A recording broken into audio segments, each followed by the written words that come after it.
Hello, everyone. Welcome to Ask Me Anything about becoming a conversation designer or developer. We're so excited that you're joining us today. I want to make sure that everyone can hear me okay. So if there's any, okay, I'm seeing yeses. Great. I know it's a really stressful time for everyone in the world right now, so we really, really appreciate you being here. And a special welcome to our panelists as well. Every one of them is working on a team that has had to deal with a remote transition over the last week or so too. So them sharing our time with us is very much appreciated. So some quick housekeeping things.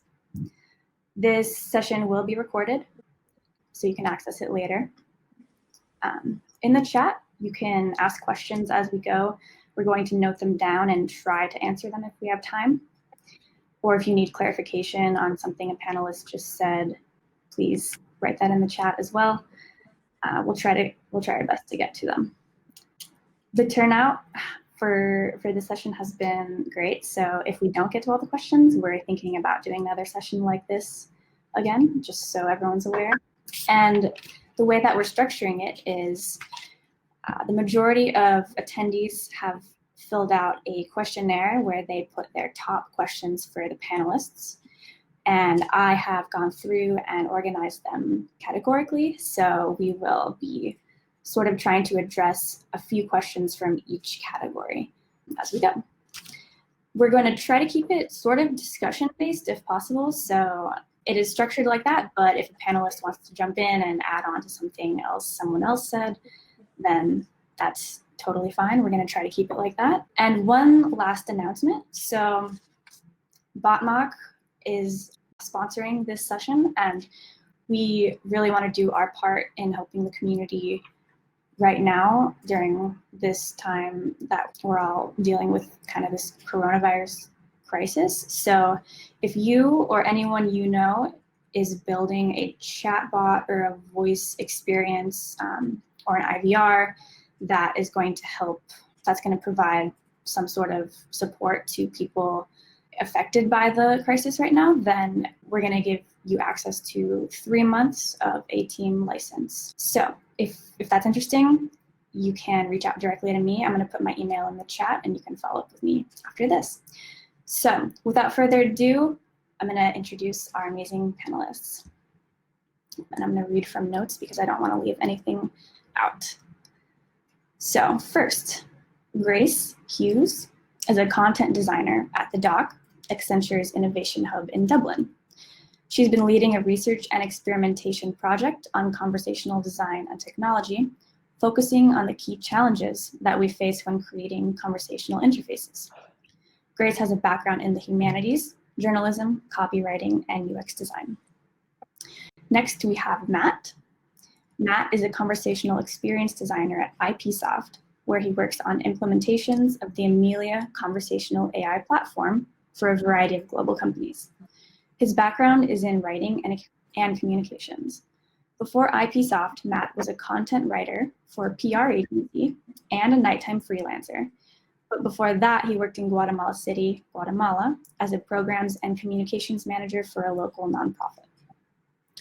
All right, next we have Gabrielle. Gabrielle is a conversational UX designer at a national insurance company where she specializes in voice experiences with Alexa, IVR, and chatbots. Before making the switch to UX in 2017, she was a graphic designer, ballroom instructor, theater director, and business entrepreneur. It's Gabrielle's passion to leverage research, empathy, and problem solving to bring useful, efficient, and delightful experiences to humans everywhere. And last but not least, we have Sachit. Sachit is helping build an ecosystem for third-party developers on the Google Assistant as a product manager, with a focus on new internet users in emerging markets. Previously, he wrote sample code, libraries, and documentation for developers building on Google Assistant as a developer programs engineer. Prior to Google, Sachit was a software engineer at companies like Bloomberg, Intuit, and Grooveshark. He earned a bachelor's degree in computer science from the University of Florida. All right, and with that, we're going to start on our first question, which is actually intended for all of our panelists. What role can we as designers play in the creation of conversational UIs? Gabrielle, would you like to start? Sure thing. So what role can we play in making conversational UIs? So I'm seeing this kind of like, not as the GUIs per se, but kind of like the graphical interfaces surrounding GUIs. So for those of you who don't know, a GUI is a voice user interface. It's kind of a flow chart of how a conversation might go, kind of like a choose your own adventure story. And I think a lot of what we can do is working with designers that have expertise in regular design to help support the GUIs that we make. So whenever we have Alexa and Google, there's still going to be a graphical part to it where, you know, if you're on your phone, you're going to get a card, or even if you have an Alexa show, you're going to have a visual interface. So I think it's important to make sure that we're doing the research and that we can work seamlessly with them to make sure that GUI, the voice user interface, is going to be working seamlessly with the graphical components. To go next. Anyone can jump in.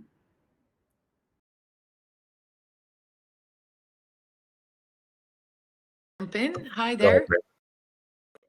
Oh, I'm sorry. I think there's going to be a lot of that over the next hour. So this is a really interesting question. I think as designers, we bring that human-centered approach to the technology, and particularly as a content designer, which I am, it's all about giving people the information they need at the right time in the right way. And as a fellow content designer, Sarah Richards, who's actually written a book called Content Design, says content design is very much about thinking of how people take in information, how they actually read, how that they digest that information, and having that inform the content that we create. What's really interesting when it comes to conversational interfaces is it gets a lot trickier because we're thinking about lots of different senses and lots of different reactions and ways of taking in information and responding to it. So conversational design for a content designer is super interesting and really a new frontier. So I guess, you know, we bring that understanding and that quest to really figure out the unique affordances of different conversational interfaces and how best to use them to respond to people in different situations, in different contexts, with different needs. So for me, that's a lot of things probably, but that's what we can, as designers, can bring to this. But I think it's also really interesting, as Gabrielle mentioned, to think about how graphical user interface elements can combine with text and audio to make these experiences more delightful and more valuable for people everywhere. So that's me. Thanks, Chris. Go ahead, Matt. Yeah, sorry. Oh, sorry, Matt. Is that what you said? Okay, cool. Sorry. Yeah, so quickly, first off, thanks, Brielle and Botmock, for having me. It's a real privilege, so appreciate it. I'll give my answer not in the context of a designer, but the other roles I've worked in this space, which are engineering and product management. Quickly, just for context, engineering, it's literally writing the code that creates these experiences. Product is more cross-functional, working with marketing, design, engineering to create be responsible for kind of the end-to-end experience from discovering a voice app or a voice experience all the way to getting something done with it. So from those two roles, engineering and product, what I can confidently say about voice and conversation and chatbots is that we have no idea what we're doing. And what that means is we really crave design guidance from our awesome design team. And this is true all the way from the concept stage through to implementation.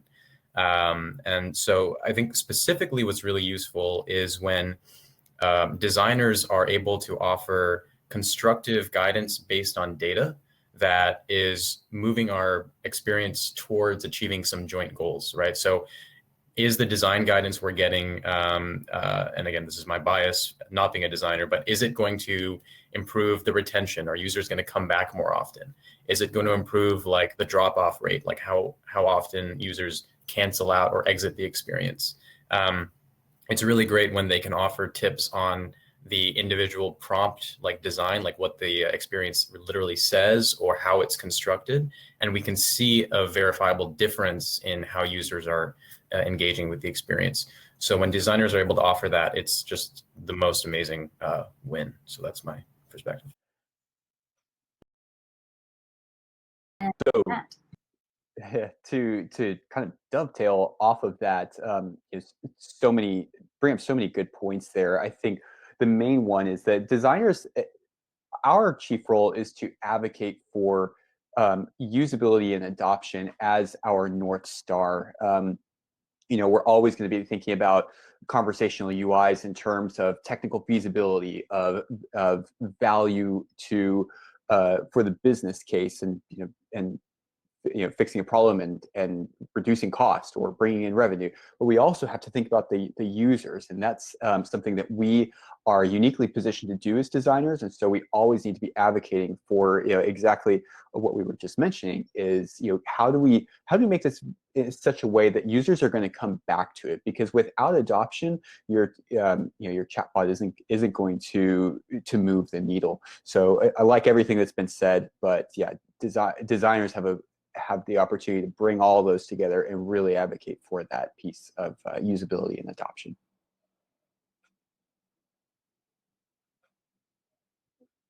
And this question is very related.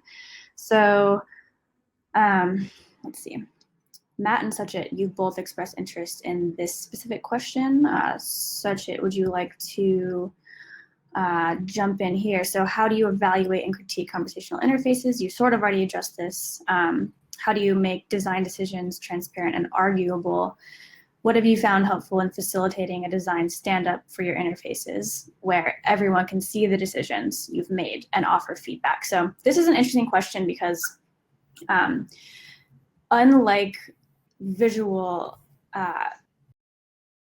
like GUIs where you can see actually what's going on, you can send the client like screenshots or wireframes of what everything looks like. Obviously, if you're working on a voice interface, it's invisible. And if you're working on a chat interface, you can really only share like particular parts of an experience sometimes. So, so yeah, what are your main metrics for evaluating the performance of a conversational AI, and how does your team how does the flow of information work when you're trying to share different parts of the process when you're designing and developing?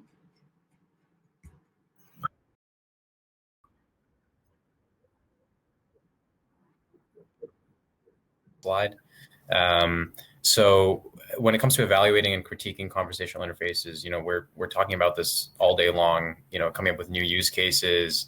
And like a key factor for me is understanding the situational context for the user. So what I mean is like, how likely are they to actually use a voice assistant to get something done for them in that context? And specifically, what I work on is the developer platform where other developers can create these experiences on the Google Assistant. So how likely are they to use those experiences to get something done? Like, is it really 10 times better than just pulling out their smartphone and using an app or going to a website on their laptop, right? And also, like, where are they, right? Like, are they in the home? Are they in the car? How are they going to discover this experience? And how are we going to get them through the journey all the way to getting something done for them or them having a great time? Because we're going to lose them at some point on the way if the experience isn't tight. So those are some of the things I'm keeping in mind when coming up with conversational interfaces. And then when it comes to metrics, I think Matt and I have both spoken to this, like retention is super important. And that's something that is really hard to get done with chatbot and voice experiences compared to other modalities of apps and websites, that kind of thing. So there's some like metrics that are kind of these, BS words, like there's things like L7 and L28, which basically just means like in 7 days, how often does a user come back to your experience? In 28 days, how often does a user come back? What is the week-to-week retention? So Are they dropping off, at like week 3, or are they coming back week after week? It depends a lot on the use case. Not every use case, not all these metrics apply to every use case, but those are some interesting ones I care about. The other ones that I kind of care about are something we call like a no match or fallback rate. So in a given conversational experience, the user might encounter, or they might say something that we haven't accounted for, and that we call like a no match or a fallback or something. And so we want to know how often that's happening in a given conversation. And then there's some other like very generic ones, like, how many active users do you have per day? How many active users do you have per month? And when I say active, I mean like they're engaging with the experience in some meaningful way. You might look at things like how many of them are signing into your service on the voice interface. So if you have like, if you have like user accounts, like you have users sign in to your app, are they signing in on the chatbot or voice version as well as they are on the mobile app version? Those are a few metrics that I look at. Like, will this actually provide anything that a GUI couldn't? Because of course, all of us have these tiny now. So especially in voice, like something we think about a lot is if it can't deliver an answer faster or as fast as you could get it out of your smartphone, then it's going to be really difficult to retain users, like you mentioned. Matt, do you want to jump in? Yeah, sure. So, Chet brought up a lot of stuff that how we measure experiences after they're launched and after they're kind of in users' hands, so to speak. So I'll skip that, and I'll talk a little bit about kind of some of the things that we look at when we're actually designing those use cases themselves. How this kind of speaks to the number 1 and number 2. We at IPsoft we tend to make the broad assumption that users aren't necessarily excited to talk with a chatbot. They don't find it novel that a computer wants to speak with them. They have something to get done, and so we look at how much time does it take them to complete a specific task, and how many turns of conversation does it take, because that in addition to obviously affecting the amount of time, that affects the level of frustration. If users are having to go through a really lengthy process that likely they could probably do somewhere else, it's not going to be a good experience. There's not going to be that there's not going to be that return rate. And we also look at is there an opportunity for an actual task completion? Let's say that there's a banking use case. Was the user able to make that transfer from checking to savings account? Did the user have to go back and say, what account it's to, what account it's from, how much it's for, when it's going to be made? So those are some of the things we like to think about. Time in terms of conversation specifically, and is a task able to be completed? As far as making design decisions transparent, that's one of the things we do a lot of design review at IPsoft, and that's actually one of my favorite parts of the design process. I get to after I've put together what I think is a good conversational experience. Gets the user through the conversation efficiently. They're able to do what they came in to do. I put that in front of my design colleagues. We have other conversational experience designers. We have more of a user experience, user research focused designer, and we have language recognition designers. And we have implementation engineers. So all of us get in a room together, and I show what is pretty much what's a very simple prototype. It's just literally a table in a PowerPoint deck, or a Google Slides deck rather, and we talk about this, and we bring our perspectives together, and we kind of pick it apart. And every time I go into those thinking like, oh yeah, I've done a great job. And I always come out of it being like, oh wow, I didn't see that. I didn't see that other thing. So glad all these people showed me my blind spots. Okay, so we have a few questions coming in from attendees. We're gonna record those and hopefully come back to them if we have time. So our next question is for you, Gabrielle. How do you design and develop for failure?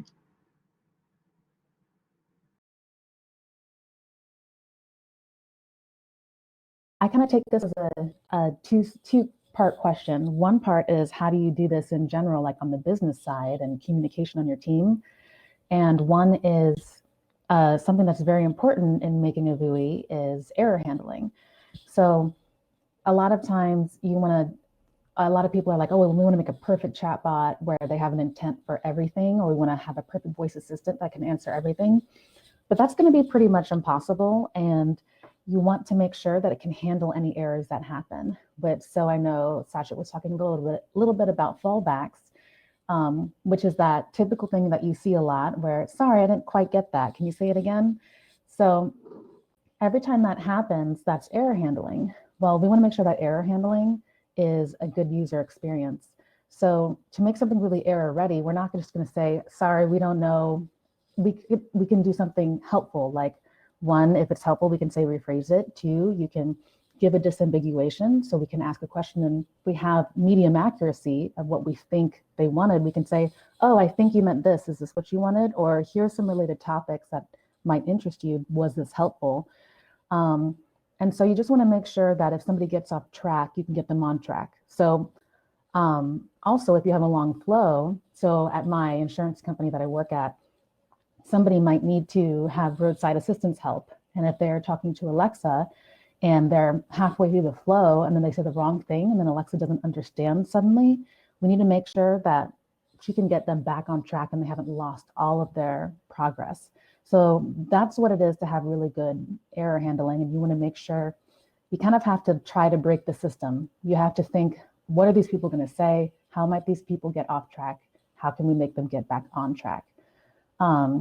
So I think that's a big one for VUIs, for voice and for chatbot.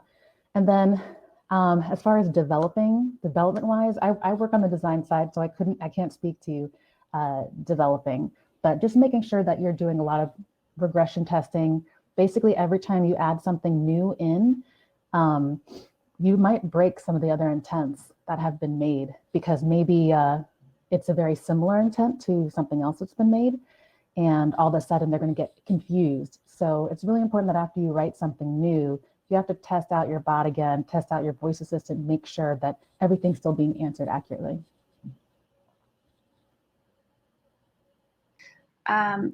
All right, and I'm actually going to skip ahead to a few other questions that are still on this topic, and we're going to come back to these ones that sort of relate to our panelists' backgrounds. I know there are a lot of students on here that want info on kind of how to get started in the field, so I will come back to it.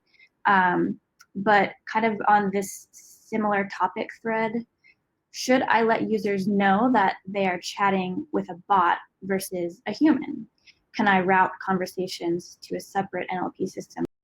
So Grace, Sachet, and Gabrielle all expressed interest in this one. Grace, do you want to start this one up? Sure. Yeah, thanks. Can you see me? Yes.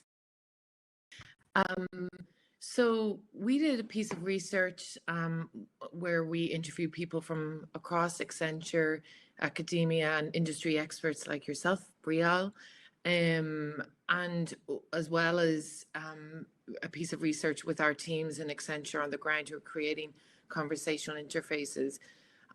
What we found overwhelmingly is a consensus that we should be transparent about the system's identity, and that there's, a call from an ethical point of view as well to be upfront about the fact that, about letting the user know that they're speaking to a machine and not a human, and also about being clear about the capabilities of that system. However, there is tension and conflict between creating that delightful, that the meaningful user experience versus this call for transparency. And that's something that when we get into the nitty gritty of the conversational design can be difficult to resolve. But our view is that we should be transparent and upfront about, you know, letting the people know that they're speaking with a bot. So that's something that we found, and, you know, would also love to know what the other panelists' view on that are. Views, rather. Anyone else want to jump in? Jump in here. So one thing that's also really important, just to back you up, is we've actually had some experiments in the past where it was ambiguous whether it was a bot or human. And when people figured out it was a bot, they felt betrayed. They were very upset. Let me just put it that way. They were very, very upset. So not only is it an ethical and moral thing, but it's also a user experience thing.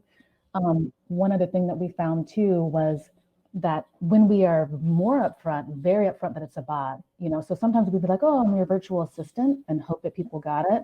Or you can just flat out say, hey, I'm a chatbot, or I was designed, I was programmed. And when we did that, people were more likely to write shorter sentences, which is easier for the chatbot to understand, the NLP to understand. So we could tell when people thought it was a human because people were writing paragraphs and we're like, there's no way that's gonna fly through the chatbot. But yeah, so I think it's helpful from a usability standpoint and of course a moral ethical standpoint. To add in. Yeah, I can jump in real quick. So yeah, so the short end, I mean, I totally agree with what the other panelists are saying. I think that there's a big element of user trust here that's important to keep in mind. And it's an interesting sort of case study that I can bring up from Google. It's not a team that I was on or a project I was on, but there was this product we called Duplex, which we demoed, I think, a couple of years ago at a big event we had, where it kind of set up a hair appointment for you on your behalf by calling the salon and sort of like imitating a real human interaction to set the time and date, and then, you know, and then getting back to you and saying, okay, you have an appointment at this time. And it was like very mind blowing. It was like, whoa, we've reached this new level of, you know, this Turing test, kind of like we've imitated human interaction to the, you know, the maximum extent possible. But it raised a lot of ethical questions, especially for a proactive call to someone, someone in the service industry who doesn't realize that it's a bot. And I think the Google, and that was mostly for a demo and testing purposes, but the position that has been taken now in some of the manifestations of that duplex technology is that, as the other panelists were saying, we let the user know upfront that they're speaking with some sort of automated system, and we're very clear about that. And it does have some interesting impact on how the user does interact. If it's overly, so like if it's there was sort of another question, I think, in the list about do people prefer talking to a machine or a human? I mean, they do prefer talking to something that's human-like. I mean, you get, you know, maybe a little bit less, like they're less irritant than they would be if they knew they were talking to like a pure bot. But and you can reach a kind of a middle ground where they feel that they can still, beyond just the speech, the sound of the interaction, if there's some intelligence and they feel like they can get something done without going to an agent, you will get more out of them. But similar to what the other panelists said, there's interesting implications for the way they talk, the length of their speech and that kind of thing. So it's a very complex and interesting question, but certainly I think we all agree that it's important to be transparent with users. Okay, so let's just jump to question number 9, since it's. So what's the current trend? Do people prefer talking to a machine or system that sounds more like a human or more recognized as a machine? And we just got a live question that relates to this as well. How do you deal with customers' resistance to interacting with an AI? We have implemented a voice AI for a telecom in Peru, and the feedback we get from clients is that they don't want to talk to a chatbot, but with a human. So I believe Grace and Sucha, you specifically identified number 9. If you want to respond to either part of that. Grace or Sachit, you can start. Yeah, I can start. I mean, I think that it's not a case of, one size fits all, right? Because there are many different uses for conversational interfaces, and the type of interaction that's needed depends very much on that context. So I think, there's a lot of debate around this at the moment, and this certainly came through the research that we did. But I feel like it's important to understand when people need more of an empathetic or kind of a relationship building conversation, and when it's more about just a transactional kind of exchange of information. And I think Gabrielle pointed to that earlier. So I feel that it's important to understand the context and the scenario that the person is in. Nobody is saying, I think this is, I'm sure the other panelists would agree, nobody is saying that in a certain situation, it's better to talk to a machine than a human.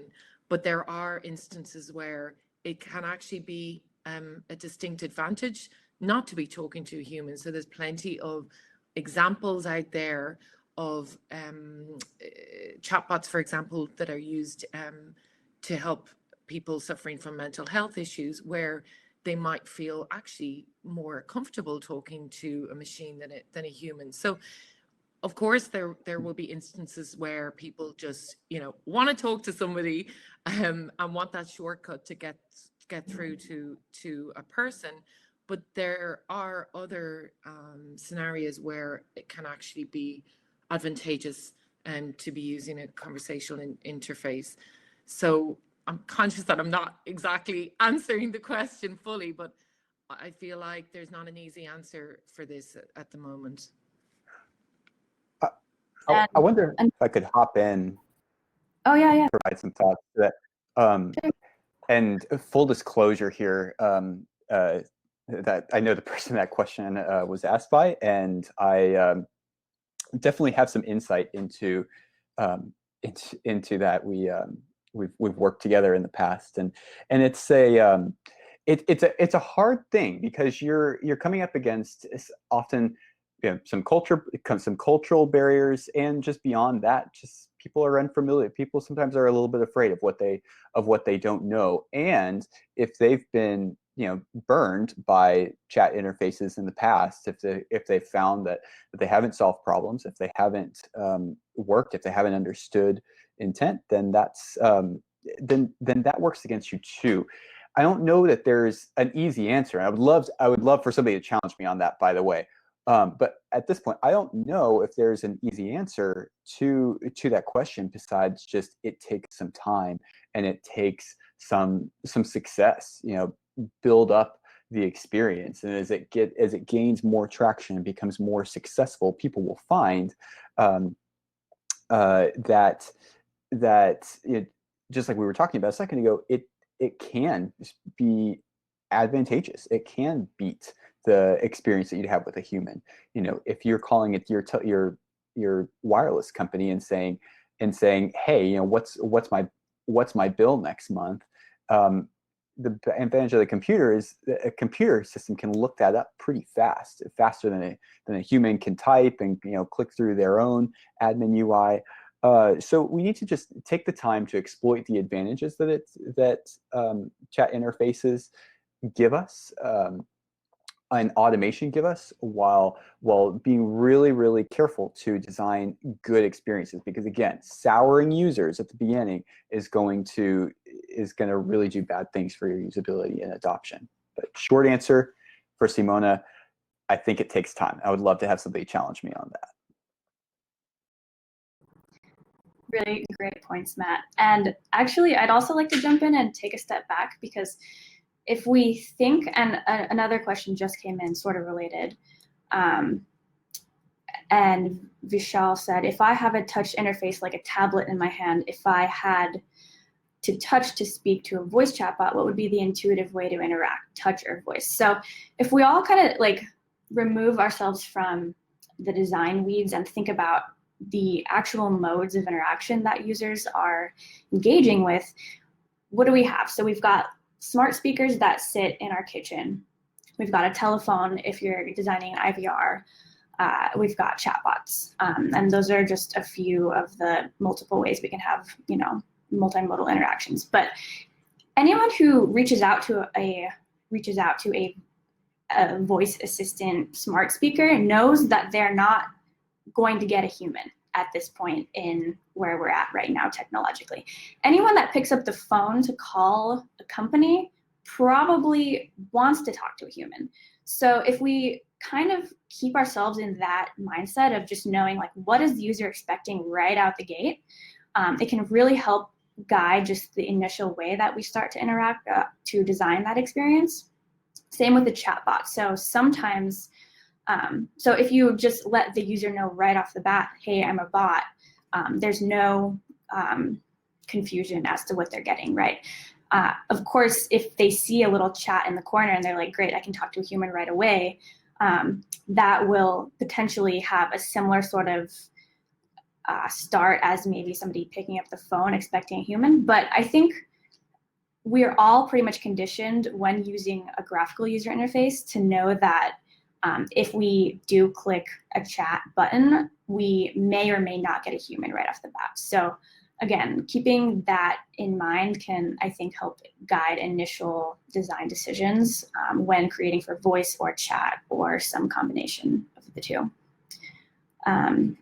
And I think you also popped up for a second. Did you want to add in anything? Sorry to belabor this. I think this is a really interesting question, so it's probably facilitating a lot of conversation. I think, first off, great point about certain cases where it's advantageous, specifically in mental health. That's been one of my favorite use cases in this domain. That's been really interesting to see, specifically in a chat form over voice, because when you're talking about private things, you want to do that privately. And also, as far as the question about the telecom company in Peru, it'd be great to dive into the feedback, specifically about what customers didn't like, because there are two layers. There's the speech layer, which is like the actual, you know, how real or natural the synthesis of the audio sounds. And then there's the intelligence layer, like, okay, you know, it doesn't matter how real the thing sounds, like how is it actually getting the thing done? Is it, you know, is it bringing out the telecom service person to my house or not, right? Like both of those layers matter. And if you don't get the intelligence layer right, it doesn't matter what the speech layer sounds like. So I'll give an example of like a case where I think it worked really well for me. So I was on some e-commerce app recently. I was trying to make a return, and I expected fully to go through the phone call with an agent. You know, I was like gearing up to talk to another human being. I was like, okay, I gotta like figure out my order number and like I gotta like be like friendly to this other person now. So I open the app, I go to the order, and I'm in the order context within the app itself. There's a way to like start a return, and when you start the return, it opens a chat interface, and the chat interface already knows what you're trying to do, right? Like it basically is optimized for the 80% use case, and it uses suggestion chips to kind of fill in what you might want to do, how you want to get the refund, where you're going to drop it off. So all I had to do was tap through this chat interface and didn't have to talk to a single human being, and it facilitated my entire return for me. And I think that was a great example of how the flexibility of chat and the sort of immediacy and convenience of the in-app context in which the order number and all are already clear to the developer sort of came together to create like an extremely, you know, delightful experience, or whatever you want to call it. So like that's a great example, I think, to me, where chat worked way better than calling an actual agent.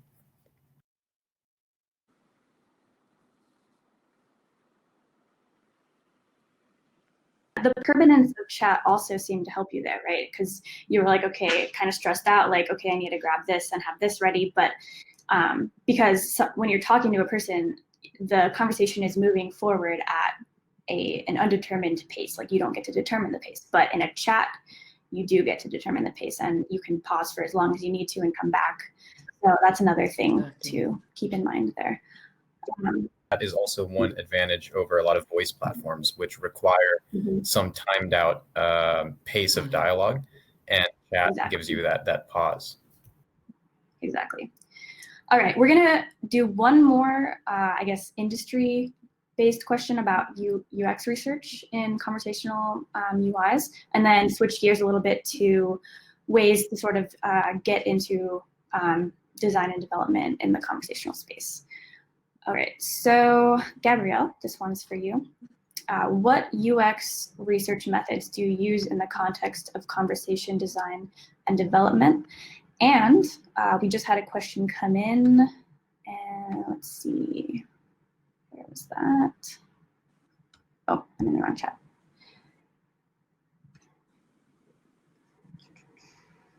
Okay, do you, and if so, at what point do you user test? Or is the usage data what primarily determines the changes and refinement of the experience?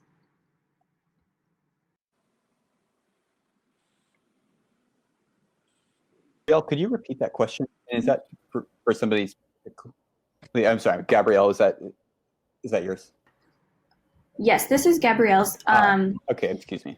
And okay, so here's the question. What UXR methods do you use in the context of conversation design and development? And the live question that we had related was, at what point do you user test? Or is the usage data what primarily determines changes and refinement of the experience? Yeah, so great question. Some methods that we use before we get started with something, of course, you treat it like any other UX project where you try to do some user interviews, do some competitor research, try to isolate what your problem statement is and where you're trying to go. So you do this with your stakeholders in your team and looking at best practices. So once you kind of like get started and figure out where you want to go from there, like in a website, you're going to do a lot of card sorting and a lot of information architecture. And you don't do the same amount of stuff with a chatbot or voice. You do need to organize your content, which is another important thing. Once you're writing, you want to organize a content repository. There's a lot of applications out there that help you do that stuff, but you don't need it. You can have an Excel document or a Word document with an outline feature that just shows how you move from one step to the next. As far as other research methods, obviously, eventually you're going to prototype, and you can do that with flowcharts, or you can do that with a Word document and write out your flows. And once you do that, you want to go ahead and test it. So I know that testing, it can be tough. A lot of you may have heard of Wizard of Oz testing. Obviously, you don't want to develop something and then test it. You want to test it before that and make sure you're on the right track and iterate. So you can go ahead and record. In fact, if you go into like the AWS website for Alexa, you can actually like paste in text and Alexa will say it for you. And you can record that with QuickTime on your computer, make a sound file, and I'll just put flows right in PowerPoint. I'll write down the flows I want to test. I mean, it doesn't look beautiful, but it gets the job done. And when I do a usability test, I will tell people, hey, you know, I have a special Alexa on my side of the line here. So go ahead and start talking to her to go ahead and complete your scenario that I gave you. And they think it's a bot, but it's really just me pressing sound clips in a row, depending on what they've said. So that's a really great way to usability test. You can do an even easier version of that. Sometimes when my sound clips fail, I'll just say, hey, pretend I'm Alexa, and I'll say them myself. As far as when you should decide to usability test, so every time you write a new flow, you should definitely test it. Sometimes I know we don't have enough time and we have a lot of pushback from people. And if you can't test it, I will literally turn to the person sitting next to me and say, hey, pretend you're in this scenario. I'm going to go ahead and pretend I'm Alexa, you go. So I'll just do stuff like that sometimes. As far as after things are implemented, it's really important to make sure that you're seeing things in real life and how things are in production. So we'll often have people to do a live usability test as well, or we will try to contact people with surveys after they've completed something in our chatbot or in voice and ask them how it went, and to say specific things on what went well, what didn't go well. Yeah. All right, and I'm going to go back to a few of the questions regarding how to get into this field. So Everyone expressed interest in answering these next few. Grace, if you want to start us off with question 5, what did you study in undergrad before pursuing a career in conversation design and development? What was your last career before entering this field? And if you also want to talk about what was your very first job in conversation design and development, you can do that as well. Sure thing. I was recently doing a bit of a look back at my career to date for a presentation for training we had in work, and that quote from Steve Jobs came to mind, that, you know, your life and your career only really makes sense when you look back on it. So, you know, I did lots of different things and that somehow have led to content design and conversational design, but kind of all makes sense in a funny way now. So I studied humanities, English, French. I also studied journalism, and then went into advertising. So I spent a couple of years as a copywriter, and then moved into content design as a part of Fjord, which is also a part of the Accenture family. So for me, it really wasn't by design, but more by default that I learned about and got involved in conversation design, because where I work now at the dock, we've got software engineers, data scientists and designers working together. And I kind of might, you know, this might overlap with my first job as a conversation designer. So we were creating a voice user interface for a rapid prototyping area that we have in the dock. And initially the team wanted me to just tell the story about that and create a presentation for a tech conference that we were going to. But I decided, no, it'll be a lot more fun to get involved in creating this experience. And when I realized how interesting and fascinating it is to work in a space where words, which are my passion, my career to date, where words are the interface, I wanted more of that. So for me, it's really interesting to bring that experience as a copywriter, as a content designer, to bear on this in this discipline. And I really think what's interesting is that it's such a collaborative process, that it's really about understanding how we can flex the conversation, how we can design it within the constraints of the technology, but also with the potential that this technology brings. And one thing I think is really interesting, if I could just touch on this before I hand over, through the research, we also looked at conversational analysis, which is a field in sociology. So I'm not an expert in that at all, but it's something that we read about and learned about. And I think that conversational analysis, and particularly a writer called Elizabeth Stocko, and I can put that in the notes afterwards, she looks at all of the rules and conventions and frameworks that are within the conversations that we have with people every day, and all of those hacks and little methods we have to keep conversations on track that we don't even realize that we're using. So when I started to learn about this, it was really fascinating, because I thought, you know, we think the conversation is easy because it's so natural and intuitive. We do it all day, every day. Some of us a lot more than others. Actually, it's a super rich, nuanced, complex thing. So it shouldn't be surprising then that translating this and into an interface is actually a really difficult thing to do. And it's not easy to create these interfaces. So that for me has been something that's been really interesting to explore and learn more about. Grace, that was an amazing answer. And actually, if we have time, I'd love to come back to you if you want to think about a question that actually came in live.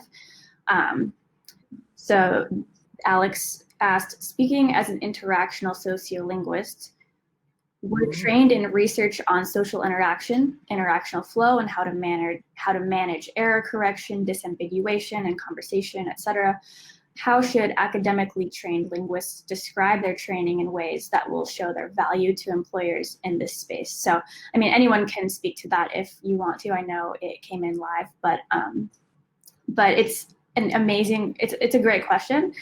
And I want to quickly also mention that if we think about design as a discipline in general, it's very, up to this point in time, it has been very graphic focused, visual focused, sometimes process, a focus on process, but now we're finding that people from these really a wide variety of backgrounds in linguistics, journalism, screenwriting, drama, all of those people really get conversation, right? They understand how dialogue works, and they understand how to maybe analytically think about conversation like it's a science and kind of pick it apart. So for anyone with those backgrounds, maybe in a career transition or a student, we really, really need people that think like you in this space. And we actually had a question come in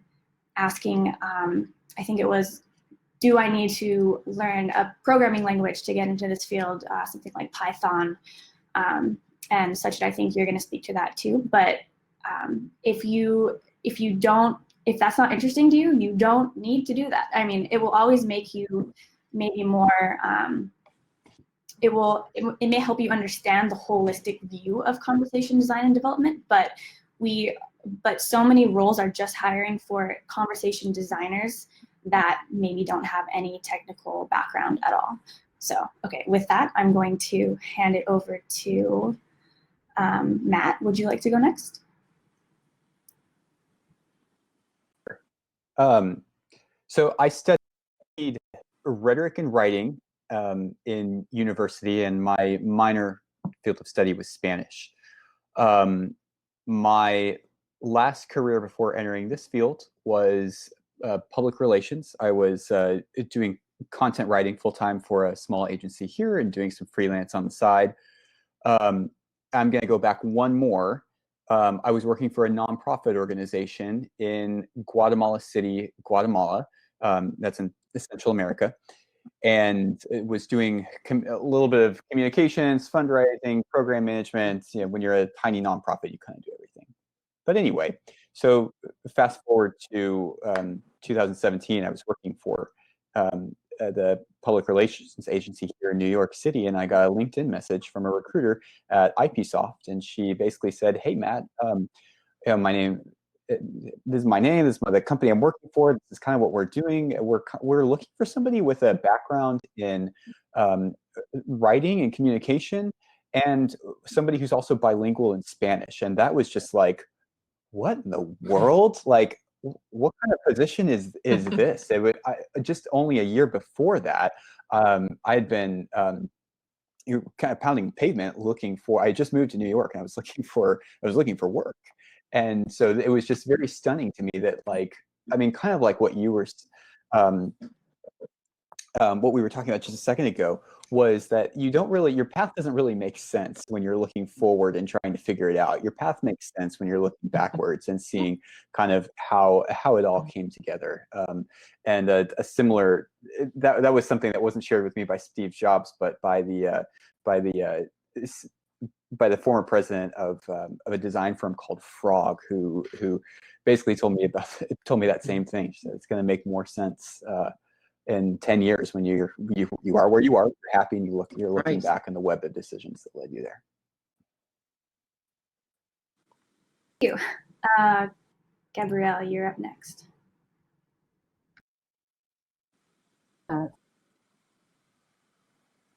Pretty unconventional path. When I graduated college, I was a drama major. I like to say I'm a theater major because it sounds fancier, but it actually says on my degree drama, unfortunately. So I have to tell people that. But so I wrote a lot of scripts, which was very helpful to prepare for that. But that's fiction. And after that, I graduated in the 2008-2009 session. So I ended up teaching ballroom dancing for a while at Art Mori. I was a violin salesperson. I'd actually drive a Dodge Sprinter van across the country and sell violins to violin shops. I got a certificate in graphic design. I worked at a retirement community as in the marketing office. And then I basically got a graphic design certificate. You know, basically I'm a really creative person and I wanted to also make money. And I thought graphic design is a combination of those two things. And I got into it and I realized it just wasn't as creative as I thought it was going to be. It was very much following a templated design. And I really wanted to do something where I could communicate, you know, work as a team with my client and say, here's the best way I feel we can communicate something. But it ended up being more like, hey, I need you to make this. Can you make it look pretty? Can you have it to me yesterday? So at that job, when I did a couple graphic design jobs, somebody approached me and was like, oh, we're testing out a website. We just want to see what you think about it. And I was like, oh, that sounds great. And then I realized that their whole job was just like asking people what they thought of stuff and actually caring about what the user thinks. And I think everybody knows, you know, isn't it nice when we make products that are actually customer focused? So basically, as soon as I figured out UX was a thing, it was done for. I quit my job. I did Career Foundry online. I did their mastery course. And I did it as fast as I could. I did it in 10 months while doing part-time jobs.